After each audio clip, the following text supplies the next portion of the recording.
The candles flickered on Dad's 70th birthday cake as my 8-year-old son Tommy bounced excitedly in his chair at Romano's Italian restaurant. My sister Sarah grabbed the silver knife, cutting generous slices for everyone at our table of 12. She deliberately skipped Tommy completely. "He doesn't need a slice. Save it for real family." Her husband Craig burst into laughter. Mom Patricia leaned over, tapping my arm gently. "Let it go, Bruce. It's just cake." My chest tightened. I had paid for this entire celebration, the $50 cake, half the expensive gifts. Standing slowly, I lifted Tommy protectively. "Enjoy paying for the rest." I walked out carrying my $300 gift bag. The drive home felt like swimming through molasses. Tommy sat quietly in his booster seat, staring out the window at the passing suburban neighborhoods. His small voice finally broke the silence. "Daddy, why was Aunt Sarah mean to me?" I gripped the steering wheel tighter, choosing my words carefully. Sometimes adults say hurtful things when they forget what's important. Did I do something wrong? My heart shattered. "No, buddy. You did absolutely nothing wrong." As we pulled into our driveway, I carried Tommy inside our modest 3-bedroom house. The walls were covered with his artwork from school, family photos from our camping trips, and the official adoption certificate we'd framed together 2 years ago. This was our sanctuary. Tommy had come into my life when he was 6, after I'd fostered him for 2 years following the tragic car accident that took his biological parents. No other family members existed to take him in. At 32, I was single, focused on building my software consulting business, but something about this quiet, resilient little boy changed everything I thought I knew about myself. The adoption process was lengthy and expensive, but worth every sleepless night and legal consultation. My family had seemed supportive initially. Sarah even threw us a small celebration party when the papers were finalized. But gradually, subtle comments started creeping in. Questions about whether I was ready for such a big responsibility, and suggestions that maybe Tommy would be better off with a traditional family. I pushed those memories aside and focused on the present crisis. After tucking Tommy into bed with extra hugs and reassurances, I opened my laptop in the kitchen. The familiar glow of the screen illuminated spreadsheets I knew by heart but rarely examined this closely. For the past 4 years, I had been financially supporting my entire extended family through various automated payments and arrangements. Sarah and Craig's mortgage payment of $2,400 went out automatically on the 15th of every month. Craig had been unemployed for 8 months, claiming the construction industry was too competitive while spending his days playing video games in their basement. Mom's medical expenses consumed $800 monthly. Her insurance coverage had gaps that left her vulnerable to massive bills for her diabetes medication and regular specialist appointments. Dad's retirement pension fell short of their needs by $1,500 each month, which I quietly supplemented through direct deposit to help them maintain their dignity. My younger brother Danny's student loan consolidation required $450 monthly. He'd made poor choices in college, accumulating debt for a degree he never completed. My sister Lisa's daycare costs for her twin daughters totaled $1,200 monthly. Her husband worked irregular hours at a warehouse, and they constantly struggled to afford basic childcare. The grand total of my monthly family support, $6,350. Over the course of a year, that amounted to $76,200 of my income dedicated to keeping my family afloat financially. Tommy wandered into the kitchen in his dinosaur pajamas, rubbing his sleepy eyes. "Daddy, I can't sleep. I keep thinking about the cake." I closed the laptop and knelt down to his level. "Tommy, do you know what makes a family?" He shook his head, climbing onto my lap in the kitchen chair. "A family is people who choose to love each other every single day. They support each other, celebrate together, and protect each other. Biology doesn't make a family, love does. So we're a real family? We're the most real family I know." He smiled for the first time since the restaurant incident. "Will they stop loving me now?" The question gutted me. "Baby, anyone who stops loving you because of the color of your skin or where you came from never really loved you in the first place. And that's their loss, not yours." After settling Tommy back into bed, I returned to my laptop with a newfound sense of clarity. My fingers moved across the keyboard with surgical precision. I logged into my banking portal and began systematically canceling every automatic payment, every co-signed loan, every financial lifeline I'd extended to my family over the years. Sarah's mortgage auto-pay, canceled. Mom's medical insurance, secondary coverage, removed. Dad's retirement supplement, terminated. Danny's student loan co-signature, revocation notice submitted. Lisa's daycare automatic payment, stopped. Each click felt like cutting a rope that had been slowly strangling my own financial independence and self-respect. I updated emergency contact information, changed insurance beneficiaries, and removed family members from accounts they'd grown accustomed to accessing. By 2 in the morning, I had systematically dismantled the entire financial web that had supported my family for years. Tomorrow, they would begin to understand exactly how much their casual cruelty toward my son had cost them. The next morning arrived with an unusual sense of calm. Tommy ate his cereal while chattering about a science project on volcanoes, seemingly recovered from yesterday's humiliation. Children possess a remarkable ability to bounce back from adult failures. My phone buzzed at 7:15 with a text from Danny. "Bro, got a weird notice about my student loan. Call me." I silenced the phone and focused on making Tommy's lunch. Peanut butter and jelly sandwiches, apple slices, and a juice box. Normal routine, normal morning. By 8:30, as I drove Tommy to Riverside Elementary School, my phone had buzzed 6 more times. Sarah had called twice, Mom once, and Lisa had sent 3 increasingly frantic messages about her daycare payment being declined. "Have a great day, buddy," I told Tommy as he jumped out at the school drop-off circle. "Remember, you're loved, you're important, and you belong everywhere you choose to be." He grinned and ran toward his classroom, backpack bouncing with each step. The drive to my home office took 20 minutes through suburban Atlanta traffic. My consulting business operated from a converted garage behind our house, equipped with high-end computer systems and multiple monitors for complex cybersecurity projects. My phone continued its relentless buzzing throughout the morning. Voice messages piled up like digital debris. Sarah's first message at 11:47 p.m. last night. "Bruce, I got some weird notification about a payment failure for our mortgage. Can you call me back? It's probably just a bank error." Mom's message at 6:23 this morning. "Honey, I'm worried about my doctor appointment next week. The insurance company called about coverage changes. Please call when you get this." Danny's text at 6:45. "Emergency. Student loan company saying something about default. Help." Lisa's voice message at 7:30. "Bruce, Little Angel's daycare called about payment issues. The twins have to stay home today. What's going on?" I turned my phone completely off and focused on work. A Fortune 500 company had contracted my firm to audit their cybersecurity infrastructure, and the deadline was approaching. Numbers and code provided a welcome distraction from family drama. Around noon, Tommy called from school using the office phone.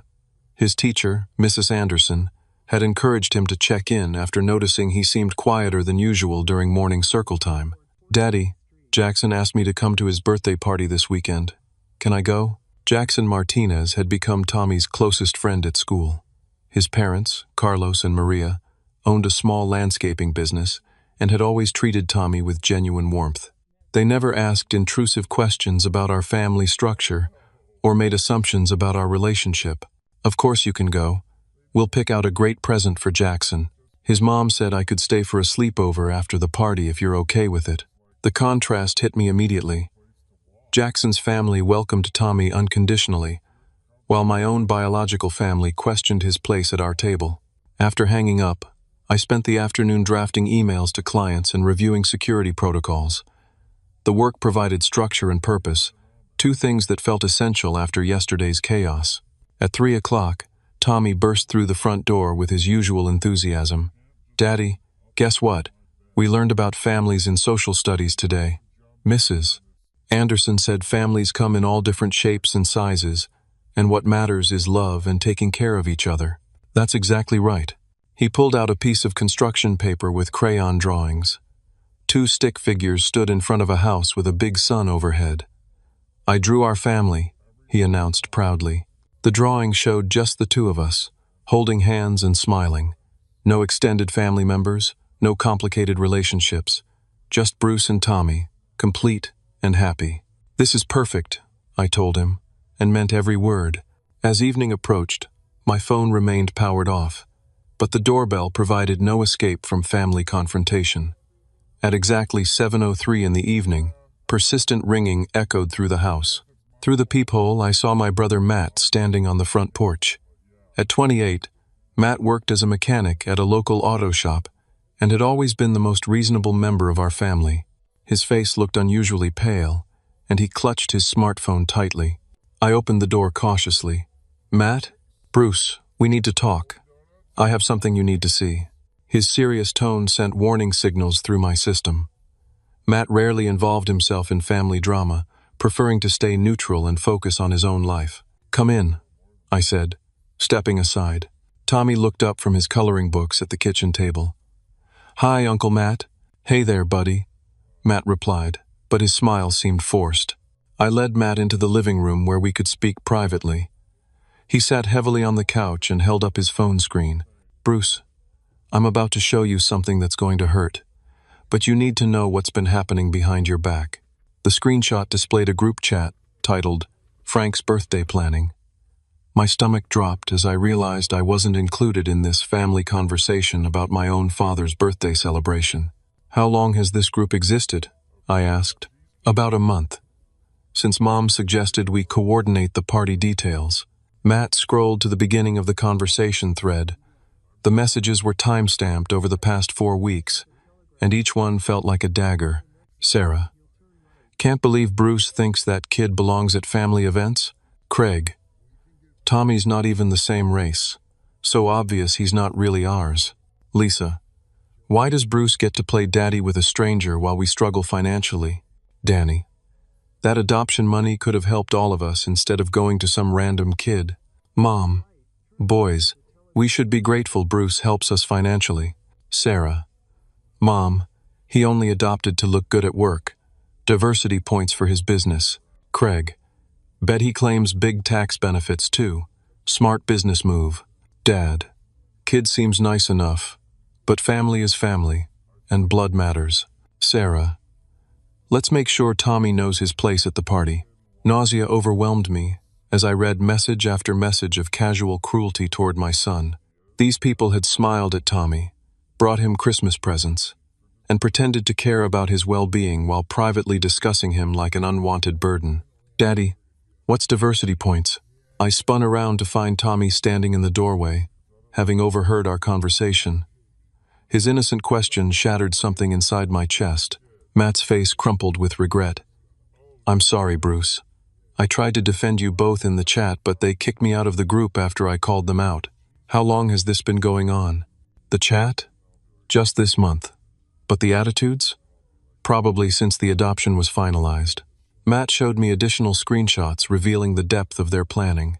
They'd coordinated to make Tommy feel excluded at family events, discussed ways to convince me that adoption was too expensive and unfair to the rest of the family, and even debated whether I should consider changing Tommy's status from adoption to temporary guardianship to save money.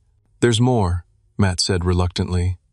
He scrolled to a second set of screenshots showing a newer group chat titled, "Operation Get Bruce Back." The messages were from this morning, after my family had discovered their financial support had been terminated.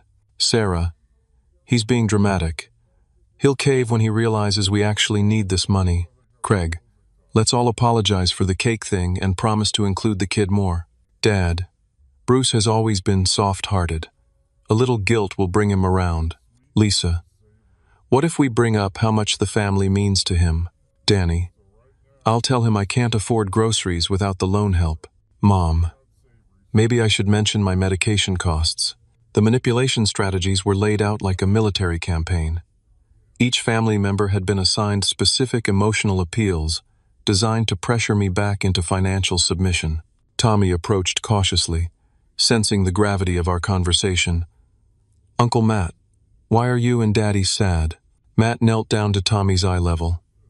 "Sometimes adults say and do things that aren't very nice, but that doesn't mean anything is wrong with you, okay? You're awesome exactly the way you are. I know, Tommy replied with surprising confidence. Daddy tells me that every day. After Matt left with promises to keep me informed about any additional family schemes, I sat Tommy down for an age-appropriate explanation of what we'd discovered. Some people in our family said some unkind things about us, I began carefully. They don't understand that love is what makes a family, not just being born into one. Are they mad because I'm not white like you? The directness of his question took my breath away. At 8 years old, he'd already processed the racial dynamics that adults preferred to ignore or deny. Some people have trouble accepting differences, I admitted, but that's their problem to solve, not ours. Will you still love me? Even if they don't. Tommy, I will love you every single day for the rest of my life, no matter what anyone else thinks or says. You are my son, period. That night, as I tucked him into bed, Tommy asked one final question that revealed wisdom beyond his years. Daddy, are we going to be okay without them? We're going to be better than okay, I promised. We're going to be happy. The following morning brought an escalation I hadn't anticipated. My doorbell rang at 7:03 a.m., jarring me from the first decent night's sleep I'd had in weeks. Through the front window, I could see Matt pacing on my doorstep, phone pressed to his ear and agitation written across his entire body. Tommy was still sleeping peacefully, exhausted from processing yesterday's emotional revelations. I opened the door quietly, hoping to avoid waking him. Bruce, you need to see this immediately, Matt whispered urgently. The family group chat exploded overnight. I poured coffee while Matt pulled up screenshots on his phone. His hands were actually shaking as he scrolled through message after message of family members revealing their true feelings about Tommy and our relationship. They think I'm still blocked from the main chat, Matt explained, but Lisa added me back accidentally when she created a new thread. I've been watching them plan their next moves. The screenshots revealed conversations that had been happening parallel to the birthday party planning, dating back almost 6 months. My family hadn't just been tolerating Tommy. They'd been actively strategizing ways to undermine our bond. Sarah, Bruce is getting too attached to that kid. It's not healthy. Craig, we should find ways to remind him the kid isn't really his. Mom, maybe if we emphasize Tommy's differences more, Bruce will realize this isn't working. Dad, the boy needs to understand his place in this family. Lisa, what if Tommy decides he wants to find his real family when he gets older? Danny, Bruce is wasting money on that kid that could help all of us. But the most devastating messages had been sent just hours ago, after they realized I'd cut off their financial lifelines. Sarah, time for nuclear option. I'm calling Child Protective Services. Craig, what would you report? Sarah, single man, no family support, adopted kid showing behavioral issues. Lisa, that's too far, Sarah. Sarah, he's choosing that stranger over his real family. Someone needs to reality check him. Danny, maybe CPS visit would wake him up. Dad, now hold on. We don't want to hurt the boy. Mom, Sarah, please don't involve outside agencies. Sarah, I already called. Told them I was concerned about my nephew's welfare. The coffee mug slipped from my hands, shattering against the kitchen floor. Matt looked up from his phone with genuine fear in his eyes. Bruce, she actually called CPS yesterday evening. I have the screenshot of her confirming it. My blood turned to ice water. Sarah had weaponized the child welfare system as retaliation for my cutting off her mortgage payments. She was willing to traumatize Tommy and potentially destroy our family to maintain her financial convenience. What exactly did she tell them? I managed to ask. Matt showed me Sarah's detailed message in the family chat. Told CPS worker that Bruce seems overwhelmed by single parenting, Tommy has been acting out at family events, and we're concerned about stability in the household. Mentioned that Bruce recently cut off all family relationships abruptly, which suggests possible mental health crisis. Each word felt like a physical blow. Sarah had crafted a narrative designed to make me appear unstable and Tommy appear neglected. She'd turned my protective decision to remove us from their toxicity into evidence of mental health problems. There's more, Matt continued reluctantly. She told them you've been isolating Tommy from family, spending excessive money on adoption-related expenses, and showing signs of attachment disorder. Attachement disorder? She Googled psychological terms to sound credible. Said you're overly protective and unable to maintain healthy family relationships. Tommy's footsteps on the stairs interrupted our conversation. He appeared in the kitchen doorway wearing his favorite Superman pajamas, hair sticking up in every direction. "Daddy, why is there glass on the floor?" "I dropped my coffee mug, buddy. Stay back while I clean it up." As I swept glass shards into a dustpan, my mind raced through the implications of Sarah's false CPS report. Social workers would need to investigate any claim involving child welfare, regardless of the motivation behind it. They would interview Tommy, examine our home, review my finances, and scrutinize every aspect of our relationship. The irony was devastating. My family's rejection of Tommy had forced me to protect him by cutting contact, and now they were using that protection as evidence that I was unfit to parent him. "Uncle Matt, are you staying for breakfast?"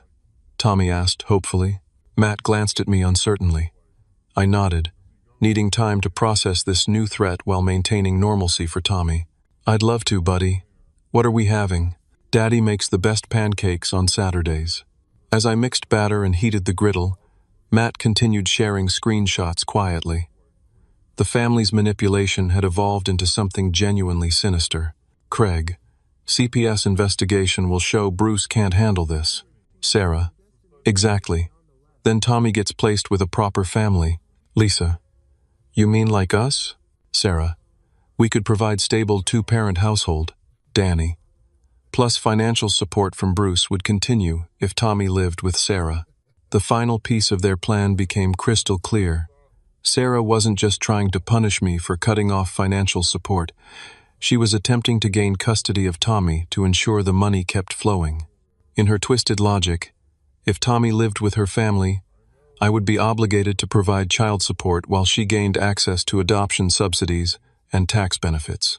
"Daddy, you look worried," Tommy observed as I flipped pancakes. "Just thinking about some grown-up problems, buddy. Nothing you need to worry about." But internally, I was calculating my next moves. I needed to contact my attorney immediately, document all evidence of my family's harassment and false reporting, and prepare for a potential CPS visit that could happen at any time. Matt leaned closer while Tommy focused on his breakfast. "Bruce, there's something else. Sarah convinced your parents to go along with this plan. They're meeting with a family court attorney Monday morning." "For what?" "Grandparent visitation rights.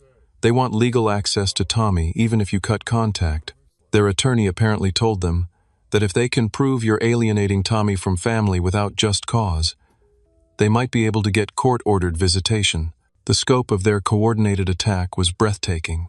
While I'd been focused on protecting Tommy from emotional harm, my family had been plotting legal maneuvers to force continued access to both him and my financial resources. "How do you know all this?" "Lisa feels guilty about the whole thing. She's been forwarding me screenshots because she thinks it's going too far."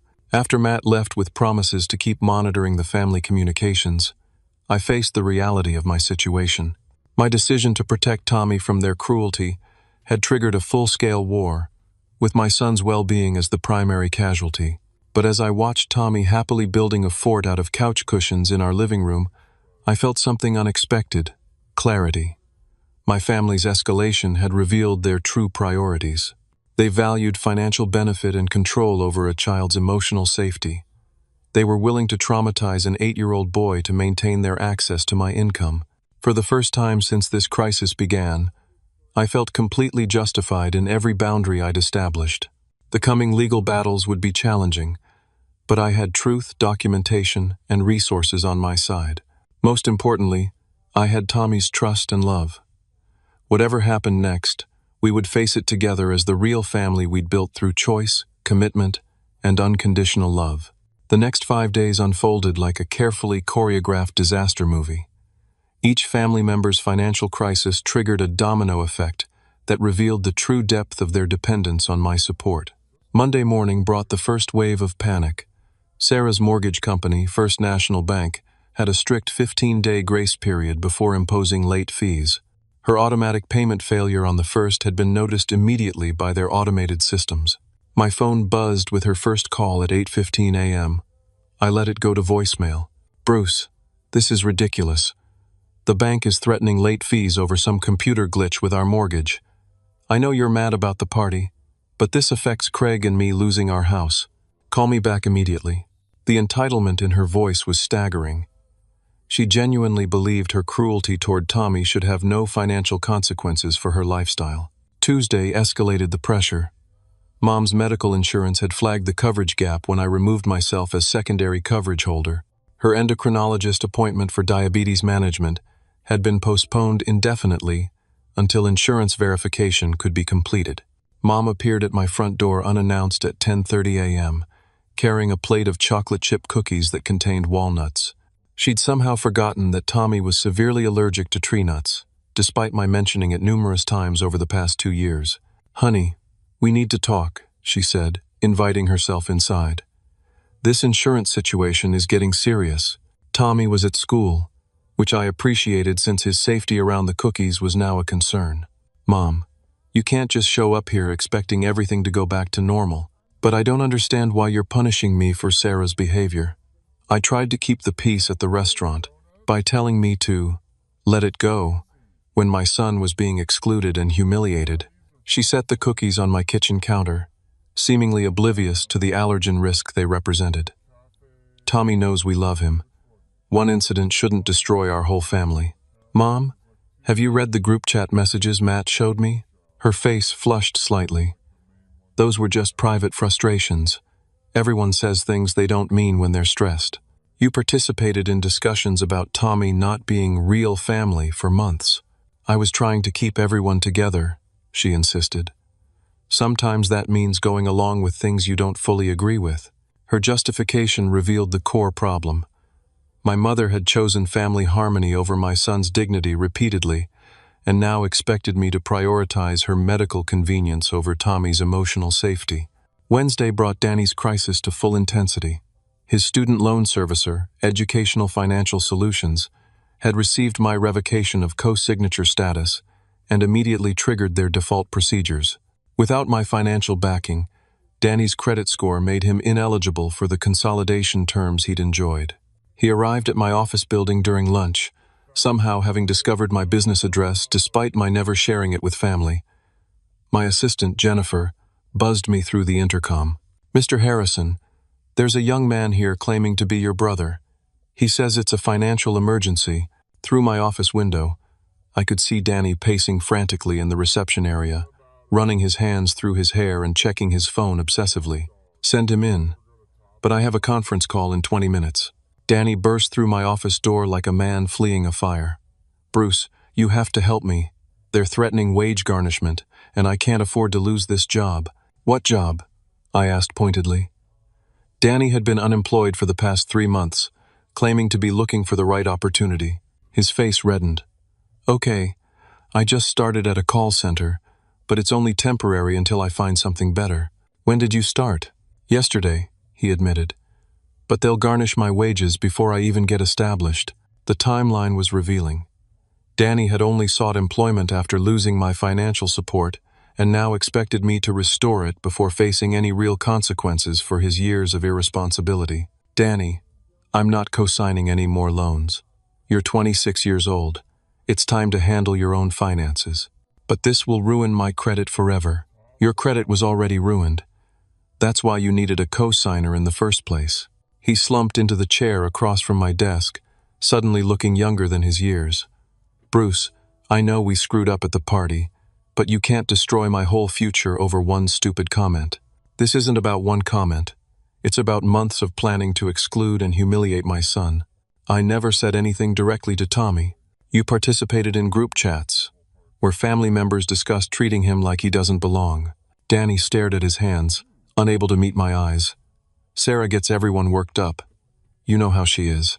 And you chose to go along with it, instead of defending a child." Thursday brought Lisa's breakdown. Little Angel's daycare had a strict payment policy requiring 48 hours notice for late payments.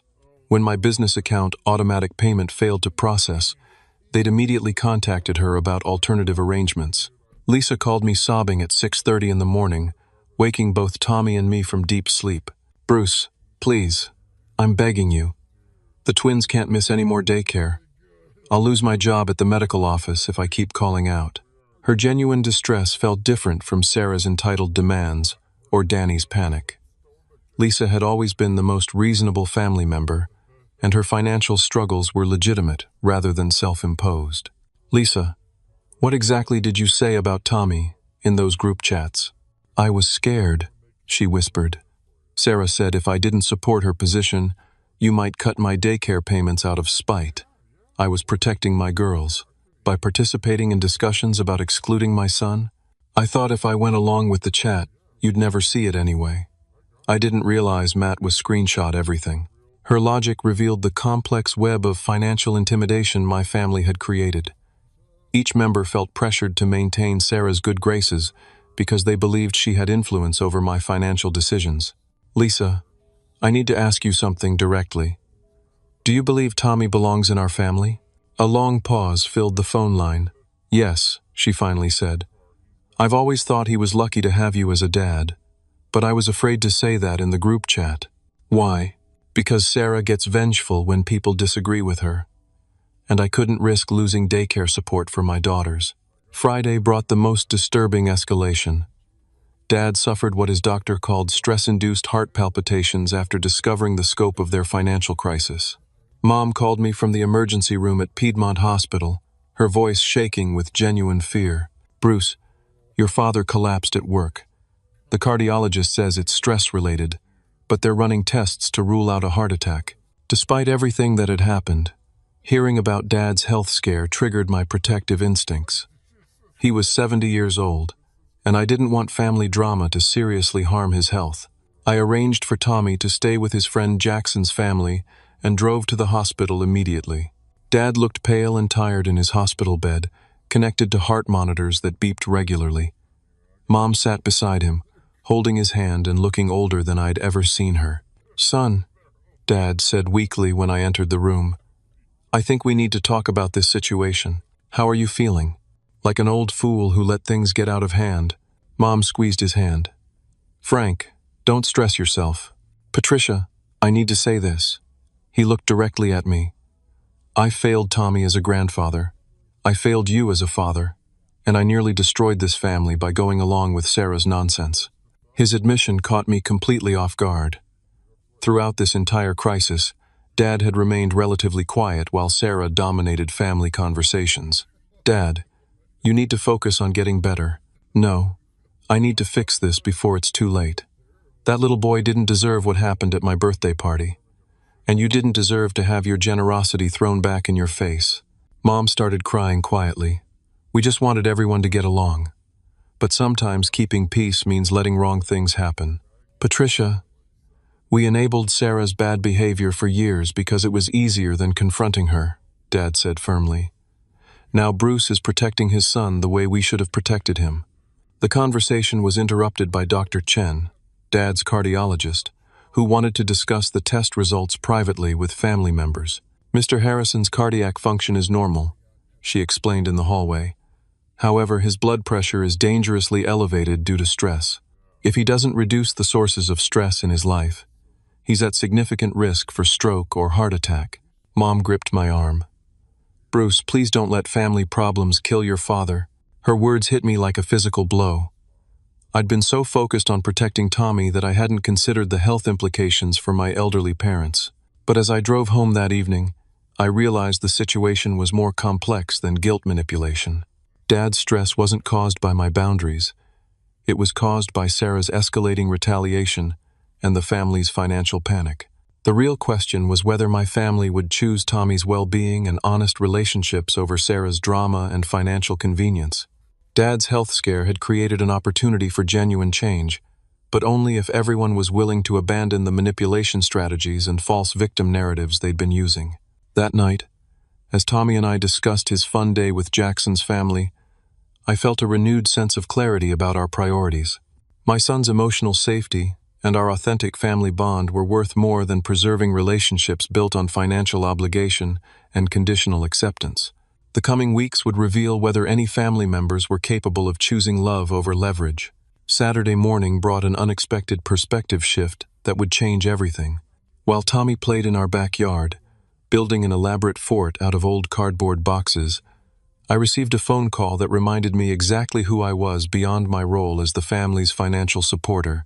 "Bruce, it's Kevin." My business partner's voice crackled through the speaker. "I've got news that's going to blow your mind." Kevin Walsh had been my closest friend since college, where we'd studied computer science together at Georgia Tech. 3 years ago, we'd founded CyberGuard Solutions, specializing in cybersecurity consulting for Fortune 500 companies. "What's going on?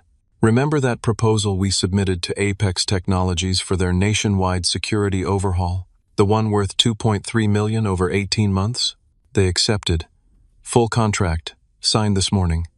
Bruce, we're officially playing in the big leagues now." I sat down heavily on my back porch steps, watching Tommy carefully arrange his cardboard kingdom. My family had no idea about the success I'd been building while they focused on their petty dramas and financial demands. The irony was overwhelming. For years, they'd assumed I made decent programmer money working from my home office. They'd treated my financial support as charity I could barely afford, rather than recognizing it represented a tiny fraction of my actual income. "There's more," Kevin continued. "Pacific Coast Ventures wants to meet with us next week about expanding operations to Seattle. They're talking acquisition discussion worth $15 million over 5 years. $15 million. The number felt surreal while sitting in my modest suburban backyard, watching my adopted son play contentedly with free cardboard boxes. "Kevin, I need to tell you something. My family situation has become complicated." I explained the restaurant incident, the group chat revelations, and Sarah's false CPS report. Kevin listened without interruption, occasionally making sounds of disgust at particularly cruel details. "Bruce, I've met your family at company events. I always wondered why you seem to downplay your success around them." "What do you mean? Remember last year's client appreciation dinner? Your sister kept asking what you really do for work, because she couldn't believe cybersecurity was that profitable. And your brother-in-law suggested you were probably exaggerating your client contracts." I'd forgotten about those conversations, but Kevin's memory jogged my recollection of several uncomfortable moments when family members had questioned my professional achievements in front of clients and colleagues. "They never asked for details about my work," I realized aloud. "Because they didn't want to acknowledge you might be more successful than they assumed," Kevin said bluntly. "It was easier to see you as the family's financial safety net than to recognize you as an independent success." After hanging up with Kevin, I spent the afternoon reviewing our business financials with fresh perspective. CyberGuard Solutions had generated $2.3 million in revenue last year, with my personal income reaching $400,000. We employed 12 full-time consultants and maintained contracts with 17 major corporations. The money I'd been sending to my family monthly represented less than 2% of my annual income. Their financial dependence had never been about my inability to afford support. It had been about their refusal to develop independence. Tommy appeared beside me on the porch, covered in dirt and grinning widely. "Daddy, come see my castle. It has a drawbridge and everything." As I admired his architectural creativity, my phone buzzed with a text from an unknown number. "Mr. Harrison, this is Cheryl from Child Protective Services. We received a report regarding your son Tommy. I'd like to schedule a home visit this week to discuss the family's concerns." The CPS investigation was moving forward, just as Sarah had planned. But now I felt something different than the panic I'd experienced when Matt first showed me the screenshots. I felt prepared. "Daddy, who was that?" "Just someone who wants to visit our house this week, to see how happy we are together." "Will they like my fort?" "They're going to love your fort." Sunday brought a surprise that illustrated the contrast between my chosen family and biological relatives. Jackson's parents, Carlos and Maria Martinez, invited Tommy and me to their family barbecue, where I experienced something I'd forgotten existed: unconditional acceptance. "Bruce, Tommy talks about you constantly," Maria said as we watched the children playing soccer in their backyard. "Jackson adores having him as a friend." "He's a special kid," I replied. "You're a wonderful father," Carlos added. "Tommy is confident, kind, and secure. That doesn't happen by accident. Their validation felt more meaningful than years of grudging tolerance from my biological family. The Martinez family had embraced Tommy immediately, never questioning his place in our lives or treating our relationship as temporary or conditional. "We'd love to have Tommy stay here anytime you need support," Maria offered. "Carlos and I believe children should feel welcomed everywhere they go." As Tommy helped Jackson's grandmother with her garden, laughing as she taught him to identify different vegetable plants, I realized he was experiencing genuine extended family love with people who shared no biological connection to either of us. Monday morning brought the CPS home visit I'd been dreading since Sarah's false report. Cheryl Morrison arrived at 10 a.m. sharp, a middle-aged African-American woman with kind eyes and professional demeanor. "Mr. Harrison, thank you for accommodating this visit. I want to assure you that we take all reports seriously, but we also recognize that family disputes can sometimes motivate false claims." Her directness surprised me. "You're aware this might be retaliation?" In my 15 years doing this job, I've learned to recognize certain patterns. A sudden report immediately following financial disputes often indicates non-genuine concerns. Tommy greeted Cheryl politely, offering to show her his room and his recent school projects. As she interviewed him privately, I prepared myself for potential challenges to our family stability. 20 minutes later, Cheryl returned to the kitchen where I waited nervously. "Mr. Harrison, Tommy is one of the most well-adjusted children I've encountered. He speaks confidently about your relationship, feels secure in his home environment, and clearly trusts you completely. What happens next?" "I'll be filing a report indicating no credible concerns about Tommy's welfare or your parenting capacity. However, I do want to warn you that the family member who made this report suggested she might pursue grandparent visitation rights through family court. Is that possible?" Georgia law allows grandparent visitation petitions, but they must prove that visitation serves the child's best interests and that you're unreasonably denying access. Based on what I've seen today and the circumstances surrounding this report, I doubt any court would find in their favor. After Cheryl left with promises to close the investigation quickly, I felt a profound sense of validation. The professional whose job was protecting children had immediately recognized the stability and love in our home. That afternoon, I made a decision that felt both terrifying and liberating. I called my attorney, Patricia Wells, and scheduled an appointment to discuss proactive legal protection for Tommy and myself. "Patricia, I want to explore relocating to Seattle for business expansion. What would that mean for any potential custody challenges from my family?" "Relocation with proper notice and legitimate business reasons is generally protected, especially when you're the sole legal parent," she explained. "However, if your parents file for grandparent visitation, leaving the state could complicate things. What if I can prove they've been actively harmful to my son's emotional well-being? Documentation is everything. Do you have evidence of their behavior?" I thought about Matt's screenshots, the false CPS report, and the systematic exclusion Tommy had experienced. Yes, I have extensive documentation. That evening, as Tommy and I worked together on his volcano science project, I felt something I hadn't experienced in years. Complete freedom to prioritize our happiness without guilt or obligation to people who'd never truly accepted us. My family's financial panic was revealing their true priorities, while my business success was opening doors to new possibilities. For the first time since this crisis began, I felt powerful rather than defensive. Tommy looked up from his papier-mâché volcano, his face serious. "Daddy, are we really going to move to Seattle? Would you like to? Will Jackson's family visit us there? I'm sure they would love to visit." "Then yes, adventures sound fun." His excitement confirmed what I already knew. Tommy's happiness didn't depend on maintaining relationships with people who questioned his worth. It depended on feeling loved, secure, and free to grow in an environment of genuine acceptance. The week had shown me that my family's financial desperation was matched by their emotional poverty, while my carefully built life with Tommy represented the kind of wealth that actually mattered. Tuesday morning brought an unexpected development that would change the entire dynamic of our family crisis. My attorney, Patricia Wells, called with news that shifted the power balance completely in our favor.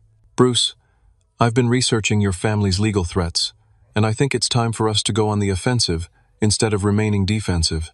What do you mean? Georgia has strong laws against filing false reports with Child Protective Services. Your sister's documented lies to CPS constitute a misdemeanor offense. Additionally, if we can prove coordination between family members to harass you through legal systems, we can pursue restraining orders. The possibility of my family facing legal consequences for their behavior had never occurred to me. I'd been so focused on protecting Tommy that I hadn't considered we might have grounds for prosecution. What would you recommend? Schedule a family meeting with all parties present, their legal counsel if they choose, and myself as witness. Present them with documented evidence of their harassment, false reporting, and manipulation attempts. Give them one opportunity to resolve this civilly before we pursue legal remedies. The strategy felt risky, but necessary. My family's escalating tactics required a definitive response that would either restore healthy boundaries or end relationships permanently. Patricia, I want to include one additional element. I'm prepared to offer financial settlement for any family member willing to sign a no-contact agreement regarding Tommy. Explain what you're thinking. Pay off Sarah's mortgage in exchange for permanent no-contact. Cover Mom's medical expenses for 6 months if she agrees to supervised visitation only. Resolve Danny's student loans if he completes addiction counseling and maintains steady employment. You're offering significant money for them to leave you alone? I'm offering them financial security in exchange for Tommy's emotional security. If they choose money over relationship, at least the choice will be explicit. Wednesday afternoon, I sent formal invitations through my attorney's office for a family meeting scheduled at Patricia's law firm conference room. The message was brief and professional. Family meeting to resolve outstanding disputes and establish future boundaries. Legal counsel, welcome. The responses revealed each family member's current desperation level. Dad called within an hour. Son, we'll be there. Your mother and I want to fix this situation. Lisa texted. Bruce, I hope we can work things out. I miss Tommy. Danny sent a long email apologizing for his mistakes and promising to do better. Sarah's response came through her own attorney. My clients will attend but reserve all legal rights regarding grandparent visitation and Mr. Harrison's pattern of financial manipulation. Her threat confirmed that she was still planning legal action rather than genuine reconciliation. Thursday evening, I sat Tommy down for the most important conversation we'd had since the adoption was finalized. Buddy, tomorrow we're going to meet with our family to talk about how we want them to be part of our lives going forward. Will Aunt Sarah apologize for being mean about the cake? I don't know. But whatever happens, I want you to remember that you get to choose who you spend time with as you grow up. Even family? Especially family. Just because someone is related to us doesn't mean they get to treat us badly. Tommy considered this seriously. What if some of them want to be nice now? Then we'll see if they can prove they've really changed by how they act, not just what they say. Friday afternoon at 2 p.m., we gathered in Patricia Wells' conference room at Morrison, Wells and Associates downtown. The setting was intentionally formal, designed to emphasize the seriousness of our situation. Dad and Mom arrived together, both looking older and more fragile than I remembered. Dad's recent health scare had clearly affected him, but he sat straighter when he saw Tommy enter the room holding my hand confidently. Lisa came alone, having arranged childcare for her twins. She smiled tentatively at Tommy, who waved back politely, but stayed close to me. Danny appeared nervous but cleaned up, wearing a button-down shirt I'd never seen before. He'd apparently started taking our crisis seriously enough to improve his appearance. Sarah and Craig arrived with their attorney, Jennifer Chen, a sharp-faced woman in an expensive suit who immediately began taking notes. Sarah's expression remained defiant, while Craig looked uncomfortable being involved in formal legal proceedings. Matt had requested permission to attend as a witness since he'd been the one to expose the group chat conspiracies. His presence seemed to make several family members nervous. Patricia began with a presentation of documented evidence that stunned everyone except Matt and myself. She'd prepared a comprehensive timeline of harassment, including screenshots of group chat messages, records of false CPS reporting, evidence of coordinated manipulation attempts, and documentation of threats regarding legal action. Ladies and gentlemen, Patricia announced, What we have here is a clear pattern of harassment directed at Mr. Harrison and his son in retaliation for his setting financial boundaries. Under Georgia law, several of these actions constitute criminal misdemeanors. Sarah's attorney whispered urgently in her client's ear, but Sarah's expression remained stubborn. Furthermore, Patricia continued, filing false reports with Child Protective Services carries penalties including fines up to $1,000 and potential jail time. We have documented evidence that Mrs. Craig fabricated concerns about child welfare solely to pressure Mr. Harrison into resuming financial support. That's not true, Sarah burst out. I was genuinely worried about Tommy's stability. Patricia calmly read from printed CPS interview transcripts. Mrs. Craig admitted to the investigating social worker that her primary concern was Mr. Harrison's sudden change in family relationships and that she believed financial stress might be affecting his parenting. The room fell silent as the implications sank in. Sarah had essentially confessed that her CPS report was motivated by financial concerns rather than child welfare. "What do you want from us?" Dad asked quietly. I stood up, holding Tommy's hand. "I want acknowledgement that Tommy is my son and deserves the same respect as any other family member. I want apologies for the pain you've caused him. And I want guarantees that this harassment will stop immediately." "And if we provide those things?" Mom asked hopefully. "Then we rebuild relationships slowly, with clear boundaries and supervised contact until trust is restored." Sarah laughed bitterly. "So we have to earn the right to see our own family?" "Sarah," I said firmly, "you forfeited your automatic access to my son when you publicly humiliated him and then tried to use Child Protective Services as a weapon against us. He's not your real son anyway." The conference room erupted. Dad shouted Sarah, "That's enough," while Mom started crying. Lisa covered her face with her hands, and Danny stared at his sister in horror. Tommy looked up at me calmly. "Daddy, she's still being mean." "Yes, buddy. Some people don't know how to stop being mean, even when it hurts them." Patricia regained control of the meeting. "Mrs. Craig, your statement has been recorded and will be included in our documentation. Mr. Harrison, please present your final offer." I'd prepared 3 different settlement options, depending on each family member's willingness to change. For Sarah and Craig, I will pay off your entire mortgage balance of $47,000 in exchange for a legal no-contact agreement. You will have no further communication with Tommy or myself, and you will cease all legal actions. Sarah's eyes widened. Her mortgage payoff would free her from financial stress while permanently removing her from our lives. For Mom and Dad, I will cover all medical expenses and provide supplemental retirement income for 6 months while you attend family counseling. After successful counseling completion, you'll have supervised visitation with Tommy once monthly.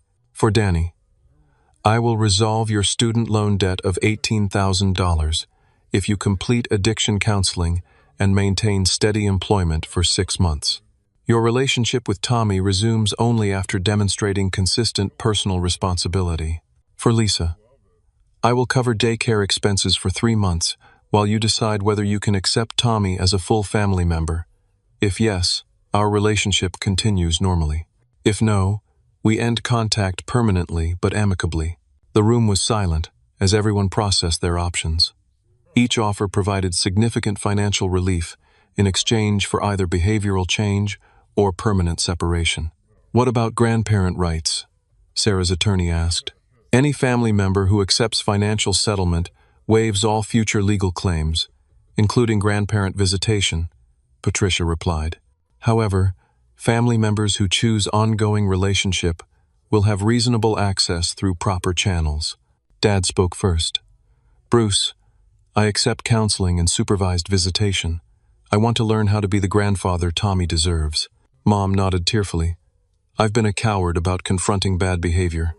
I want to change that." Lisa raised her hand tentatively. "I don't need the daycare money. Tommy is my nephew, period. I should have defended him from the beginning." Danny cleared his throat. "I'll take the counseling deal.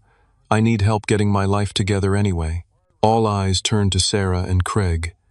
They huddled with their attorney for several minutes before Sarah stood up angrily. "This is blackmail.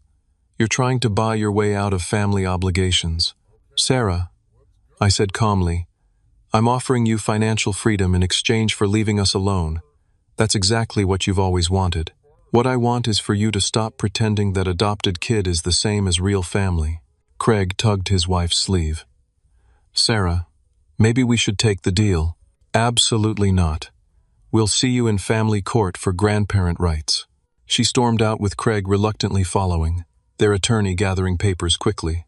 Patricia smiled grimly. "Mr. Harrison, I believe we just made our harassment case significantly stronger." The remaining family members spent an additional hour discussing specific terms for rebuilding relationships. Dad and Mom seemed genuinely committed to change, while Lisa's immediate acceptance of Tommy felt authentic. Danny's situation required more careful monitoring, but his willingness to address underlying problems suggested potential for growth. As we prepared to leave, Tommy approached his grandfather tentatively. "Grandpa Frank, will you really learn how to be nice to me?" Dad knelt down stiffly, his eyes filling with tears. "Tommy, I promise to spend every day trying to be the grandfather you deserve. I'm sorry I failed you before. It's okay. Daddy says people can change if they really want to." Watching this interaction, I felt the first genuine hope I'd experienced since this crisis began. Some family relationships could be salvaged through honest effort and accountability. Others would need to end for everyone's well-being. But for the first time in weeks, Tommy and I were moving forward from a position of strength rather than defensive protection. 3 months later, our life had transformed in ways I couldn't have imagined during those dark days following Dad's birthday party. The legal battles were resolved, relationships had been rebuilt on healthier foundations, and Tommy was thriving in an environment of genuine acceptance and love. The most significant change was geographical. Kevin and I had accepted the acquisition offer from Pacific Coast Ventures, and CyberGuard Solutions was now operating as their premier cybersecurity division with offices in Atlanta and Seattle. I'd chosen to relocate our primary operations to Seattle, giving Tommy and me a fresh start 3,000 miles away from family drama. Our new home in Bellevue overlooked Lake Washington, with mountain views that took Tommy's breath away every morning. He'd adapted to his new school, Eastgate Elementary, with remarkable resilience, making friends quickly and excelling in advanced math and science programs. "Daddy, Jackson's family is coming to visit next month," Tommy announced as he burst through our front door after school. The Martinez family had become our chosen extended family, with Carlos, Maria, and Jackson planning their first trip to Seattle for spring break. "That's wonderful, buddy. We'll have to show them Pike Place Market and the Space Needle, and my new fort in the backyard." Tommy's enthusiasm for life had returned completely.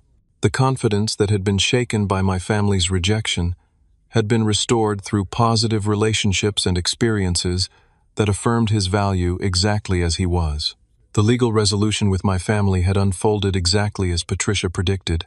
Sarah and Craig had attempted to file for grandparent visitation rights, but their case was dismissed when the judge reviewed evidence of their harassment and false CPS reporting. The documented group chat messages, combined with Sarah's recorded statements during our family meeting, had convinced the court that contact with them was not in Tommy's best interests. Sarah had ultimately accepted the mortgage payoff settlement, but only after facing potential criminal charges for filing false reports.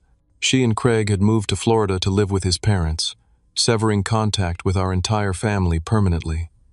Their departure had actually improved family dynamics for everyone else. Dad had embraced family counseling with surprising enthusiasm. Dr. Michelle Roberts, our therapist in Atlanta, had helped him understand how his passive enabling of Sarah's behavior had contributed to toxic family patterns.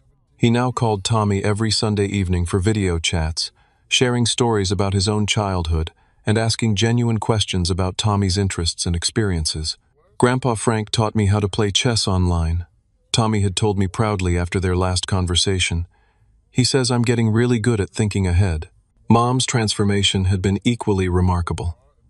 Individual therapy had helped her address her lifelong pattern of avoiding conflict at the expense of protecting vulnerable family members. She'd started volunteering at a local adoption support group, using her experience to help other grandparents learn how to embrace adopted grandchildren unconditionally. "Bruce, I want you to know how proud I am of the father you've become," she'd told me during our last phone call. Tommy is lucky to have someone who fought for him the way you did. Danny had exceeded all expectations. He'd completed addiction counseling, maintained steady employment at a software development company, and had even started dating someone he'd met in group therapy. His relationship with Tommy had evolved into something genuinely warm, with Uncle Danny sending care packages filled with Seattle-themed gifts and funny postcards. "Tommy, your Uncle Danny wants to visit this summer if that's okay with you," I'd mentioned the previous week. "Can he teach me how to code like you and him do?" "I'm sure he'd love to."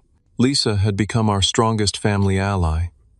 She'd immediately accepted our move to Seattle and had started planning a summer vacation to visit us with her twins. Her genuine remorse about the group chat situation had led to honest conversations about family loyalty versus moral courage that had strengthened our relationship considerably. But the most meaningful changes were happening in Tommy's daily life. His new friend group at Eastgate Elementary included children from diverse family structures, single parents, same-sex couples, blended families, and other adoptive families. For the first time, Tommy felt completely normal in his family configuration. His teacher, Mrs. Patterson, had called me the previous month with feedback that filled my heart with pride. "Mr. Harrison, Tommy shows remarkable emotional intelligence for his age. He's naturally inclusive with new students and seems to have a special talent for helping children who feel different or left out." The qualities that my biological family had seen as deficits, Tommy's difference and adopted status, had actually become sources of strength and empathy that enriched his social relationships. My business success had continued expanding beyond my expectations. The Seattle cybersecurity market was booming, and our client base had grown to include major tech companies, healthcare systems, and financial institutions. The acquisition had provided financial security that made my family's previous dependence seem almost trivial in retrospect. But more importantly, professional success had given me the confidence to prioritize Tommy's well-being over family expectations without guilt or second-guessing. I'd learned that protecting my son from emotional harm was not selfish. It was essential parenting. Kevin had become like an uncle to Tommy, regularly joining us for weekend hiking trips in the Cascade Mountains. His own children, ages 7 and 9, had embraced Tommy as an instant cousin, creating a professional family network that felt more authentic than many biological relationships I'd experienced. "Uncle Kevin, look what I found," Tommy shouted from ahead on the trail, holding up an interesting piece of granite with quartz crystals embedded throughout. "That's a keeper, buddy. We'll add it to your rock collection when we get home." Watching Tommy explore nature with enthusiasm and confidence, surrounded by adults who celebrated his curiosity rather than questioning his place in their lives, reminded me daily that we'd made the right choice in prioritizing authentic relationships over obligatory ones. The most healing moment had come 2 weeks ago, when Tommy and I visited the Seattle Center for a children's adoption awareness event. Tommy had volunteered to speak about his experience, wanting to help other children understand that adoption creates real families built on love rather than biology. Standing at the podium in front of 100 people, my 8-year-old son had spoken with wisdom that amazed the audience. "Some people think adopted kids aren't as good as regular kids, but that's not true. My daddy chose me special, and I choose him back every day. That makes us even more family than people who just got born to each other." The standing ovation had brought tears to my eyes, but Tommy's confident smile had filled me with profound gratitude for the journey that brought us to this moment of strength and clarity. That evening, as we sat on our deck overlooking Lake Washington, watching the sunset paint the mountains in shades of gold and purple, Tommy asked me a question that revealed how much he'd grown. "Daddy, do you think Aunt Sarah will ever learn to be nicer?" "I don't know, buddy. Some people choose to hold on to anger instead of learning to love better. I hope she learns someday. But I'm glad we don't have to wait for her to be happy." His mature perspective on forgiveness without enabling bad behavior showed me that our difficult experience had taught him valuable lessons about boundaries, self-worth, and the difference between unconditional love and unconditional tolerance. As I tucked him into bed that night, Tommy offered his own life lesson that perfectly captured what we'd learned together. "Daddy, I think family is like a garden. You have to plant good seeds, water them with love, and pull out the weeds that try to hurt the flowers." His metaphor was profound. We'd pulled out the toxic relationships that threatened our growth, nurtured the connections that helped us flourish, and planted ourselves in new soil where we could bloom fully. Looking back on that devastating birthday lunch 6 months ago, I realized that Sarah's cruelty had actually been a gift in disguise. Her public rejection of Tommy had forced me to choose between my son's emotional safety and family tradition. Choosing Tommy had led us to this life of authentic relationships, professional fulfillment, and genuine happiness. The pain of losing some family relationships had been real, but the joy of keeping the ones worth preserving while building new chosen family connections had been transformative. Tommy was thriving academically, socially, and emotionally. He felt secure in his identity as my son, and confident in his place in our carefully chosen community. The questions about belonging that had haunted him after the restaurant incident had been replaced by certainty about his value and purpose. I'd learned that protecting the people we love sometimes requires disappointing the people we're related to. That lesson had made me a better father and a stronger person. Our story wasn't about blood versus choice, or biological family versus adopted family. It was about the courage to demand respect for the people we love and the wisdom to build relationships on foundations of mutual care rather than obligation or convenience. Every morning when Tommy rushed to the kitchen excited about his day, every evening when he shared stories about friends who accepted him completely, and every weekend when he spoke proudly about my dad Bruce to new people we met, I felt grateful for that painful birthday lunch that had forced us to choose love over loyalty. We'd chosen well. Have you ever had to choose between protecting someone you love and keeping peace with family members? Family relationships can be incredibly complex, especially when children are involved and different people have different ideas about what family means. Tommy and I discovered that real family is built on love, respect, and choice rather than just biology or tradition. What do you think makes a family truly strong? Have you ever had to set difficult boundaries with relatives to protect yourself or someone you care about? Share your thoughts in the comments below, and remember that sometimes the most loving thing we can do is refuse to accept treatment that hurts the people we're responsible for protecting. If this story touched your heart or reminded you of your own experiences with family challenges, please give it a thumbs up and share it with others who might need to hear Tommy's message about chosen family and unconditional love. Don't forget to subscribe for more stories about courage, resilience, and the power of standing up for what's right.